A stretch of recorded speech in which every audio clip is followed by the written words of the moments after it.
بهترین اعمالی که ما میتونیم در رمضان انجام بدیم، اول تلاوت قرآن هست، تدبر در قرآن هست، تفکر در قرآن هست، نشستن با قرآن هست، همنشینی با قرآن هست، ختم قرآن هست. رمضان ماه قرآن هست.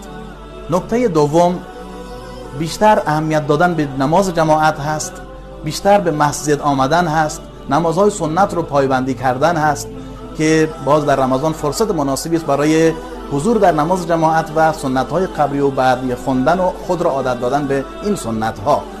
نکته سوم، بیشتر ذکر کردن هست، استغفار زیاد کردن، سبحان الله، الحمدلله، لا اله الا الله، الله اکبر گفتن، اذکار صبحگاه، اذکار شامگاه و غفلت را این گونه از خود دور کردن هست. نکته چهارم، صدقه دادن و خیرات کردن در ماه مبارک رمضان هست. رمضان ماه خیرات هست، رمضان ماه صدقه دادن هست. رمضان اینکه به فکر و مساکین و یتیمان باشید. دل نرم می شود در ماه رمضان. نیاز هست که این مسائل، خودسازی، اصلاح نفس، بخل رو از خودمون دور بکنیم، به فکر هم نوعان و دیگر مسلمان ها و دیگر انسان ها حتی هم باشیم.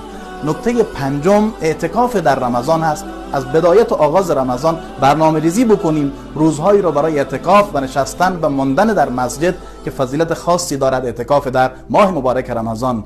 نکته ششم، لیلة القدر هست. احیاء شبهای دهگانه آخر رمضان هست و به دست آوردن و جستجو کردن لیلة القدر که خیر من الف شهر، از 1000 ماه عبادت، 1000 ماه، 83 سال و چند ماه بهتر است لیلة القدر. اونو احیا بکنیم، شبهای دهگانه آخر رو، تا لیلة القدر الله سبحانه و تعالی با فضلش نصیب همه ما بگرداند.